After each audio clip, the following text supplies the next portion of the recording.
bumi itu bulat. Banyak ilmuwan selama ribuan tahun telah membuktikan hal ini dengan teori-teori termutakhirnya. Tidak hanya itu, pada tahun 1947, militer Amerika Serikat mencoba ikut membuktikannya dengan mengambil foto bumi lewat udara dengan menggunakan V2 roket dan menemukan hasil foto yang menunjukkan bahwa bumi memiliki lengkungan. Beberapa tahun kemudian, tepatnya pada tahun 1957, giliran Uni Soviet yang membuktikan. Melalui satelit Sputnik 1, para ilmuwan dan astronot Uni Soviet berkeliling bumi melalui angkasa. Hasilnya sesuai dugaan dan tidak terbantahkan bahwa bumi itu benar-benar bulat. Meski begitu, ada sebagian kecil orang yang bersikeras bahwa bumi itu datar. Pertanyaannya, apa yang membuat mereka tetap percaya bahwa bumi itu datar?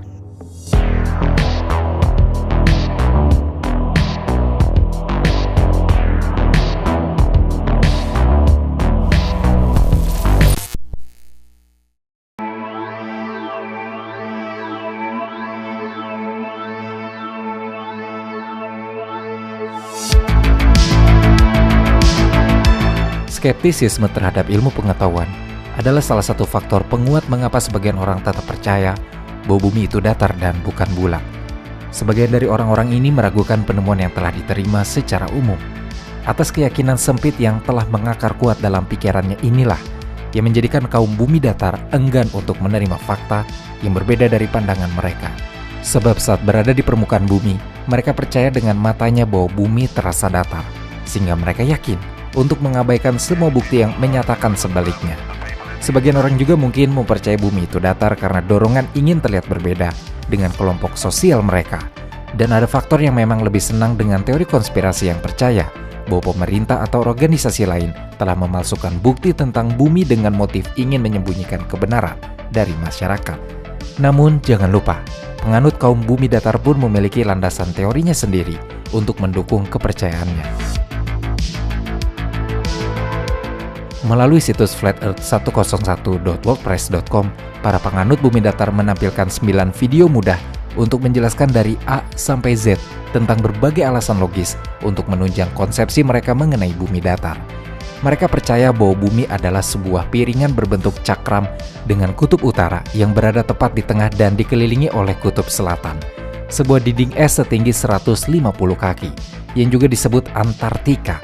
Kaum bumi datar percaya bahwa negara-negara yang menjaga Antartika termasuk NASA bekerja untuk mencegah untuk orang nekat memanjat, sebab mereka percaya jika ada yang berhasil memanjat, secara teori maka akan terjatuh dari piringan bumi. Meski hal ini dengan mudah dapat dibantah oleh hasil-hasil foto yang diambil dari luar angkasa, namun kaum bumi datar percaya bahwa foto-foto itu palsu. Bagi mereka semua video terbitan NASA, ESA, CNSA, Roskosmos, dan semua badan antariksa lainnya hanyalah sekedar grafik komputer atau CGI. Semua gambar yang dihasilkan oleh seluruh badan Antartika yang ada di dunia dianggap sekadar rekayasa Photoshop oleh mereka. Bahkan video-video yang dihasilkan oleh para awak International Space Station atau ISS yang menggambarkan ruang angkasa, mereka anggap itu diambil dalam pesawat terbang dalam penerbangan dengan lintasan parabolik atau yang sering dikenal dengan pesawat terbang gravitasi nol atau zero G. Sehingga para astronot di dalamnya terlihat mengambang. Sama halnya dengan yang dihasilkan oleh NASA. Saat NASA menghasilkan video yang merekam luar angkasa, mereka anggap NASA hanya merekam para astronotnya di bawah samudera atau di depan layar biru dengan para astronot yang terhubung dengan kabel-kabel ke komputer. Karena kaum bumi datar percaya bahwa langit adalah kubah kaca. Untuk itu tidak ada roket yang bisa mencapai angkasa. Bagi penganut bumi datar, roket suborbit seperti Falcon dan Shepard maupun roket orbit penuh seperti roket pemasok ISS, semuanya dianggap tidak meluncur secara vertikal, melainkan mengikuti lintasan yang dikenal sebagai tikungan gravitasi. Atas adanya lengkungan lintasan inilah, penganut bumi datar percaya bahwa tidak ada satupun roket yang dapat menembus hingga keluar angkasa.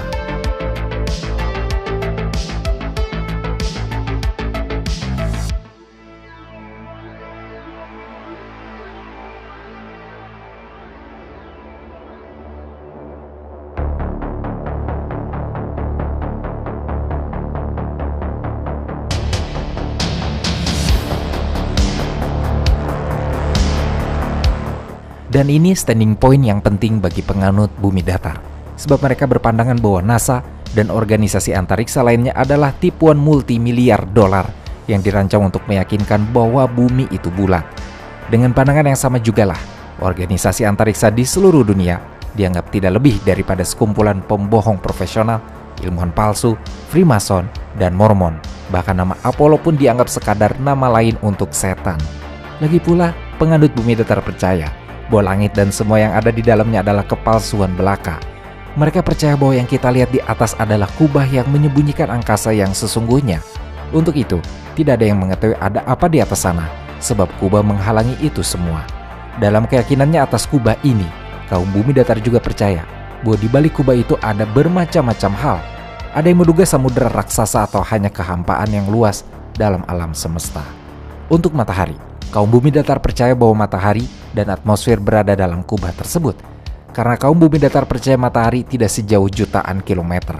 Bahkan mereka percaya bahwa matahari hanya berjarak 4.800 km dengan garis tengahnya yang hanya berjarak sekitar 51 km.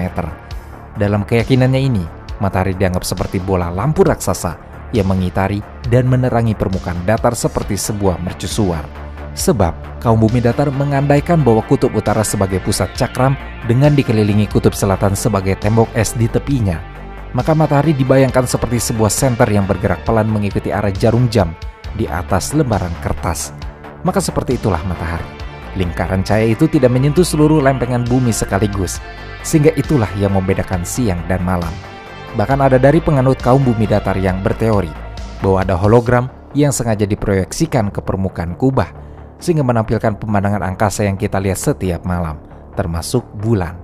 Hampir semua penganut bumi datar sepakat bahwa apapun yang di luar sana bukanlah angkasa luar yang kita kenal. Andaikan ada gerhana bulan, itu bukanlah gerhana bulan yang terjadi ketika matahari, bumi, dan bulan berada dalam garis yang sama, tapi benda bayangan atau shadow object lah yang membuat gerhana bulan. Shadow object ini dipercaya oleh para penganut bumi datar sebagai benda misterius yang selalu berada di langit. Secara periodik, shadow object itu melintas di depan bulan dan menyebabkan gerhana. Kadang-kadang benda itu disebutkan sebagai versi lain dari bulan yang biasanya tersamar karena silaunya cahaya matahari. Beberapa penganut bumi datar berteori dengan mengatakan bahwa benda itu sebagai kekelaman, tempat bulan keluar dan masuk. Sebab ingat, sebagian penganut bumi datar percaya bahwa bulan adalah hasil rekaan hologram. Maka dengan itu kaum bumi datar percaya bahwa kubah itulah yang dianggap sebagai pemegang kedudukan atmosfer, bukan gravitasi. Sebab kaum bumi datar tidak percaya dengan adanya gravitasi. Yang ada adalah akselerasi semesta atau universal acceleration. Dalam akselerasi semesta inilah, cakar mendatar bumi melakukan akselerasi ke atas secara konstan, seperti suatu roket besar. Para penganut bumi datar percaya bahwa akselerasi ini disebabkan oleh selimut energi gelap yang muncul di bawah bumi, dan dampaknya sama seperti gravitasi, sehingga orang yang melompat akan jatuh lagi. Tetapi dalam keyakinan kaum bumi datar, bukan bumi yang menarik orang tersebut, melainkan bumi itulah yang naik.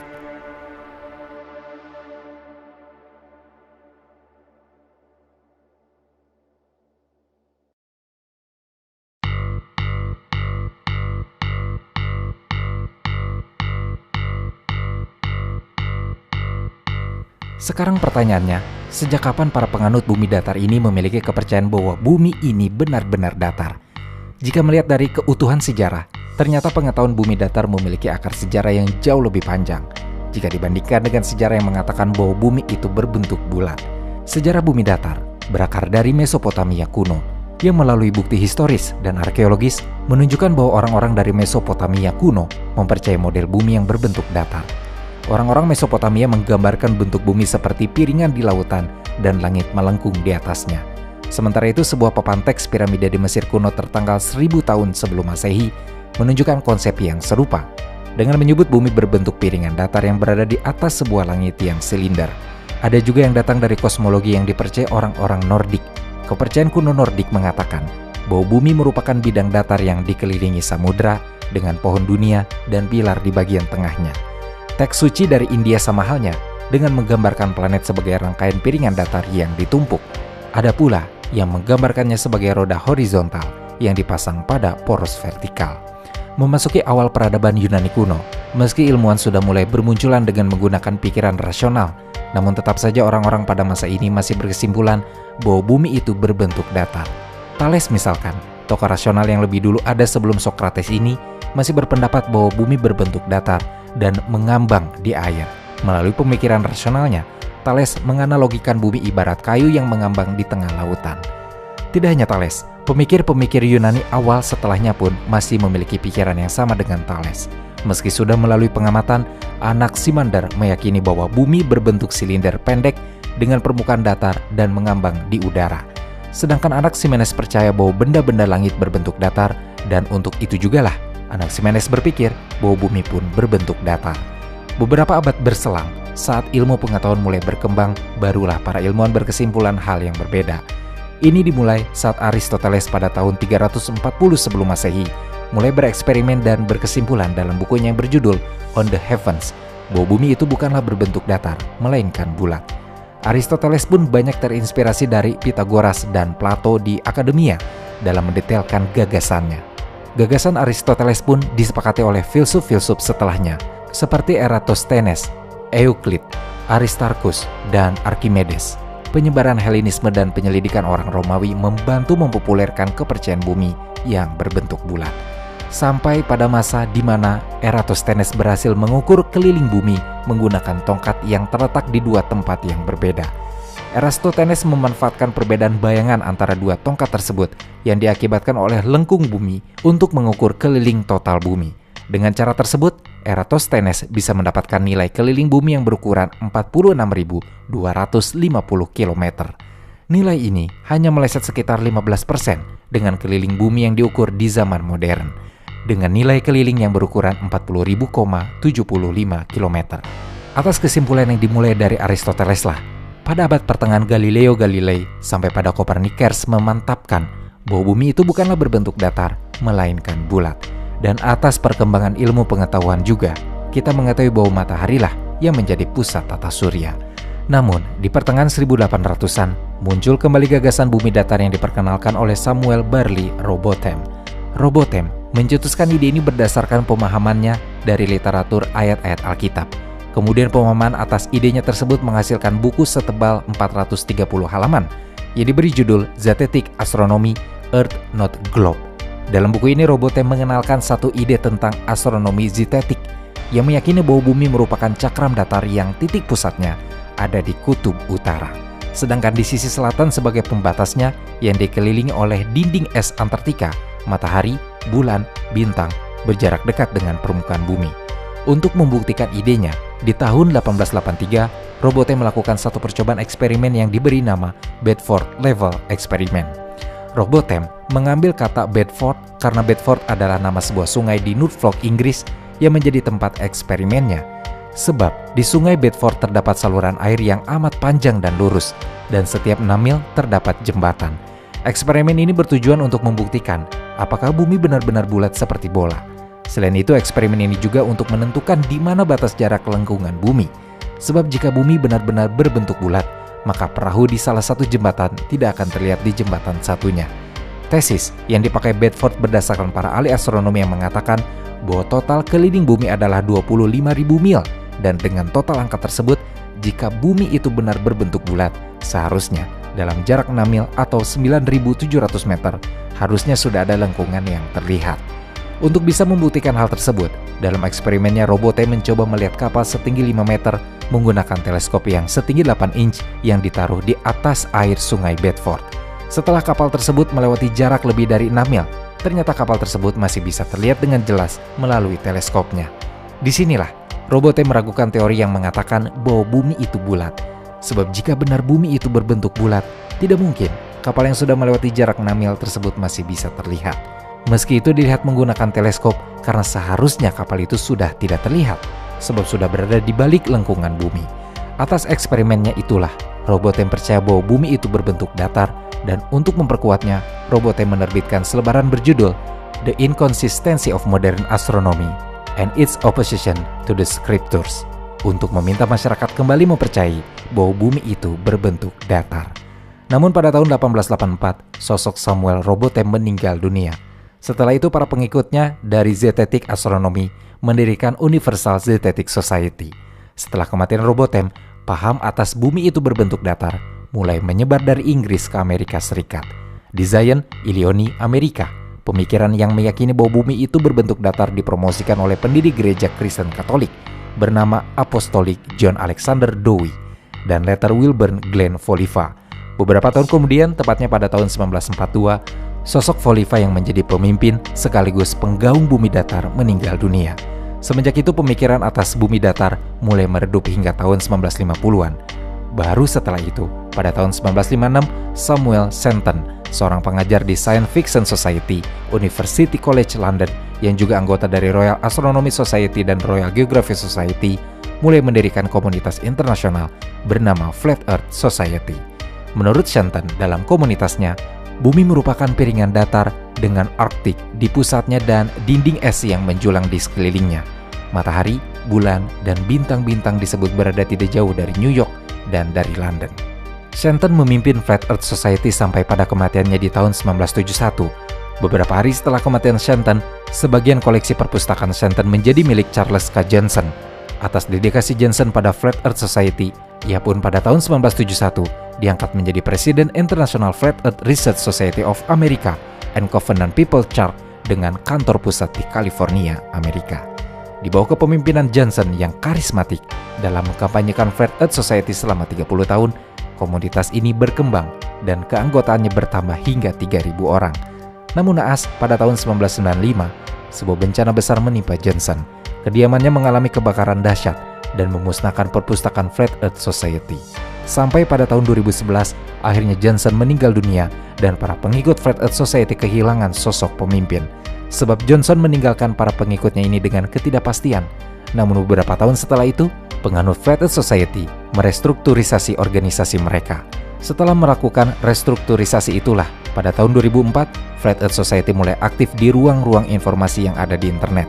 Bahkan, mereka memiliki situs resmi mereka sendiri dengan theflatearthsociety.org yang aktif hingga sekarang. Untuk memperbesar kelompoknya, mulai tanggal 30 Oktober tahun 2009, mereka membuka keanggotaan baru untuk bergabung dalam Flat Earth Society. Misi mereka adalah mempromosikan dan membahas teori bumi datar dengan pemikiran terbuka dan membuka peluang debat. Bahkan pada tanggal 9 November 2017, Flat Earth Society mengadakan konferensi bumi datar internasional yang digelar untuk pertama kalinya di North Carolina. Konferensi internasional yang berlangsung selama 2 hari ini fokus membahas dan memperdalam teori-teori tentang bumi datar.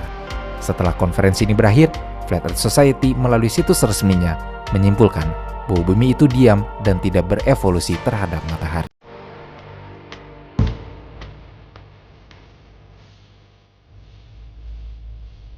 Yang menarik dari kaum bumi datar, mereka sangat semangat dalam menyebarkan keyakinannya guna menentang kenyataan bumi yang berbentuk bulat. Kaum bumi datar pun membanjiri informasi tentang datarnya bumi melalui berbagai bidang informasi. Tidak heran beberapa tahun ke belakang, sosial media selalu ramai memperdebatkan tentang bumi datar versus bumi bulat. Bahkan pernah pada tahun 2022 saat gelaran Piala Dunia di Qatar, kaum bumi datar dalam laman Facebook Flat Earth Believers meminta asosiasi FIFA untuk mengubah bentuk trofi Piala Dunia. Permintaan ini merujuk pada pengubahan desain pola dunia di trofi Piala Dunia yang berbentuk bulat untuk dirubah menjadi berbentuk datar. Atas semua usaha dari kaum bumi datar, kata Flat Earth dalam mesin pencarian Google sudah menghasilkan 13.500.000 hasil pencarian dengan durasi pencarian 0,68 detik. Sekarang mari kita berandai-andai. Jika bumi benar-benar berbentuk datar, apa yang akan terjadi pada kehidupan kita sekarang?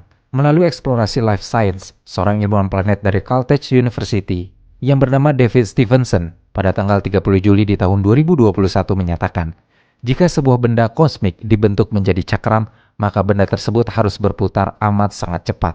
Sebab, seperti apa yang dikatakan oleh fisikawan dan matematikawan asal Skotlandia yang bernama James Clerk Maxwell, yang mengatakan bahwa bumi padat seperti cakram bukanlah konfigurasi yang stabil di kosmos. Untuk membuat bumi menjadi pipih, seperti dalam bayangan kaum bumi datar, dibutuhkan keajaiban dan sihir. Bagaimanapun, bumi yang rata tidak akan bertahan lama. Karena dalam beberapa jam saja, gaya gravitasi akan menekan bumi kembali menjadi bulat. Gravitasi secara merata akan menarik semua benda dari berbagai sisi dan kemudian membentuknya bulat seperti bola. Jika bumi benar menyerupai cakram, maka planet ini tidak mungkin bisa menyesuaikan dengan kondisi gravitasi aktual. Artinya bentuk cakram akan menghilangkan gravitasi. Dan jika gravitasi hilang, maka segala sesuatu yang ada di bumi dengan cepat berhenti. Demikian pula dengan atmosfer yang menyediakan penyokong kehidupan bagi makhluk hidup. Hal ini dikarenakan atmosfer yang mengelilingi bumi ditahan oleh gravitasi agar terus menempel di atas bumi. Andaikan bumi tidak memiliki gravitasi, ini akan mendatangkan malapetaka di seluruh dunia. Tanpa gravitasi, bumi datar tidak akan mampu lagi menahan lapisan gas yang disebut atmosfer, sebab gaya gravitasilah yang menahan selubung ini di sekitar bumi. Tanpa selimut pelindung ini, langit bumi akan berubah menjadi hitam karena cahaya yang dipancarkan dari matahari tidak akan lagi menyebar saat memasuki atmosfer bumi dan mewarnai langit dengan hanya warna biru yang biasa kita lihat. Selain itu, hilangnya tekanan atmosfer akan mengekspos tanaman dan hewan ke ruang hampa udara, yang menyebabkan sesak napas dalam hitungan detik. Louis Villazon, seorang ahli zoologi dan pendidik, pernah menulis di BBC Science Focus dan menjelaskan bahwa jika kita hidup tanpa atmosfer yang mengelilingi bumi, air pada awalnya akan mendidih di ruang hampa udara.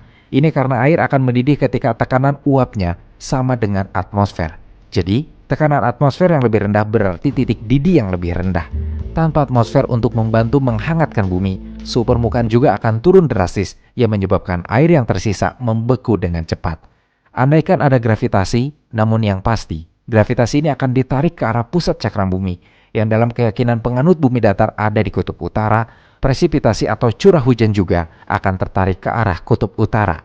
Dan jika hujan terjadi, kemungkinan hujan akan jatuh menyamping, karena air di sungai dan laut juga akan mengalir menuju kutub utara, yang berarti lautan besar yang mengembang akan terkumpul di pusat bumi, sehingga praktis tidak ada air di tepinya karena tertarik ke arah pusat bumi. Selain itu, kemungkinan besar tidak akan ada lagi satelit di bumi, karena satelit akan kesulitan mengorbit bidang yang datar. Tidak adanya satelit otomatis bergantung pada tidak adanya sistem satelit navigasi global, yang jadi acuan untuk layanan Global Position System atau GPS. Tidak adanya GPS inilah yang kemungkinan membuat banyak perjalanan tidak beraturan yang membuat orang-orang tersesat. Andaikan tidak tersesat, kemungkinan orang-orang yang hidup di bumi datar akan mengalami perjalanan yang memakan waktu yang sangat lama. Karena ketika kita mengikuti kepercayaan penganut bumi datar yang mengatakan kutub utara terletak di pusat planet dan kutub selatan membentuk dinding es raksasa di sekitar tepinya, tembok ini dengan mudah menghentikan orang-orang agar tidak jatuh dari muka bumi.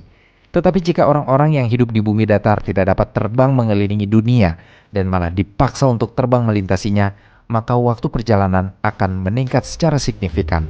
Misalnya, untuk terbang dari Australia, yang merupakan salah satu sisi peta bumi datar, menuju ke stasiun McMurdo di Antartika yang terletak di sisi lain peta bumi datar, kemungkinan orang-orang yang hidup di bumi datar harus terbang melintasi seluruh kutub utara, seperti Amerika Utara dan Selatan. Hal ini tentu akan memakan waktu yang sangat lama. Dalam bumi yang berbentuk datar pun, tentu tidak akan ada lagi inti padat yang menghasilkan medan magnet. Otomatis, lapisan pelindung magnetosfer pun tidak mungkin ada dan begitu juga aurora, yang juga disebut cahaya utara.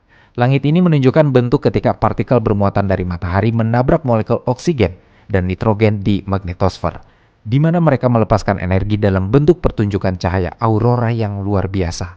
Meski begitu, tidak adanya aurora akan membuat kekhawatiran, karena bumi tidak lagi terlindung dari angin matahari. Bumi dan segala sesuatu di permukaannya akan dibombardir dengan radiasi matahari yang berbahaya. Jangka panjangnya, semua makhluk hidup di bumi pasti akan mati terpanggang. Dan dari akhir skenario seperti ini, kita semua tahu akan berakhir seperti apa kehidupan di bumi. Bumi akan tandus seperti layaknya planet Mars. Di kedalaman laut mungkin masih akan ada kehidupan antara mikroorganisme dan bakteri purba. Namun, yang pasti tidak akan ada air dan oksigen yang tersisa di bumi.